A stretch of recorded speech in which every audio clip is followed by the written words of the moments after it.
بہت تھک گئے ہوں گے۔ ایک شعر یاد آتا ہے کہ کون سی بات کہاں کیسے کہی جاتی ہے، یہ سلیقہ ہو تو ہر بات سنی جاتی ہے۔ ابھی زیادہ لمبی گفتگو اور تقریر تو کرنے کا موقع نہیں، آپ کو بھوک بھی زیادہ لگ گئی ہوگی، کیونکہ ابھی ممتحن تھا تو اس لیے میں چند باتیں آپ سے عرض کرنا چاہتا ہوں کہ آپ لوگوں نے ماشاءاللہ اس عمر میں اور جس کلاس سے آپ لوگ ہیں اس مرحلے میں آپ نے بہت اچھی تقریر کی، خوف بالکل نہیں تھا۔ آج کل لوگوں کو اسٹیج فیئر یعنی اسٹیج کا خوف کی وجہ سے کورس کرنا پڑتا ہے، آپ لوگ پہلے وہ کورس کر چکے ہیں۔ تو چند بات یہ ہے کہ بہت سارے طلباء یہاں آئے تقریر کرتے ہوئے آنکھ بند کر کے تقریر کرتے ہیں۔ اگر مقرر جب آنکھ بند کر لے گا تو سننے والے بھی آنکھ بند کر لیں گے، اس لیے آنکھ کھول کے تقریر کرنا ہے۔ اور دوسری بات، ڈرنا کسی ایک آدمی کو دیکھ کے تقریر نہیں کریں گے، بلکہ سارے لوگوں کو دیکھ کے تقریر کرنا ہے۔ ہم ایک آدمی کے لیے یہاں پہ نہیں آئے، سب ہم کو جس طرح ہمیں سب دیکھ رہے ہیں، آپ سب لوگ مجھے دیکھ رہے ہیں، میں آپ سب لوگوں کو دیکھ رہا ہوں، تو تقریر کے اندر اثر ہوتا ہے۔ یہ بہت ضروری ہے۔ یہ چند اصلاحات ہیں جو آپ ابھی چھوٹے ہیں، انشاءاللہ آپ جیسے جیسے بڑے ہوں گے تقریر کرتے جائیں گے، آپ لوگ ان چیزوں کو خود بخود سیکھ لیں گے۔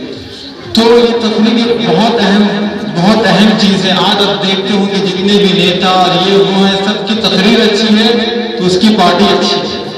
آپ نے ابھی ایک تقریر میں کسی نے نماز کی تقریر میں کہا، بہت سارے طلباء نے کہا کہ یہ پارٹی ہے وہ پارٹی ہے، اس میں ایک BJP پارٹی بھی ہے، کسی نے نہیں کہا وہ BJP پارٹی ہے، اس میں ایک RSS پارٹی بھی ہے جو بہت دنگے فساد اور ملک کے امن و امان کو خراب کرتا ہے۔ تو ان سب چیزوں کو بھی ہمیں سمجھنا ہے کون کہ آپ لوگ مستقبل میں امت کے قائد ہیں۔ ابھی آپ کو لگتا ہوگا ہم کچھ نہیں ہیں، آپ جب بڑے ہوں گے تو آپ دنیا دیکھیں گے اور آپ کو معلوم ہوگا کہ لوگوں میں کتنی بددینی آ رہی ہے اور لوگ کس طریقے سے پریشان ہیں۔ امت کو صحیح راستہ دکھانے والا اب کوئی دوبارہ نہیں، ہم صرف علماء کے نام پڑھتے ہیں اور اپنے اکابرین اور قائدین کا نام سنتے ہیں، ان کے ناموں کے جلسے کراتے ہیں۔ آپ بھی بن سکتے ہیں، آپ بڑے عالم بن سکتے ہیں، آپ بہت بڑے، آپ سب کچھ بن سکتے ہیں، چاہے وہ دنیاوی لائن سے ہو یا دینی لائن سے ہو۔ ہمیں ابھی سے محنت کرنا چاہیے اور محنت کر کے انشاءاللہ ہم سب کچھ حاصل کر سکتے ہیں۔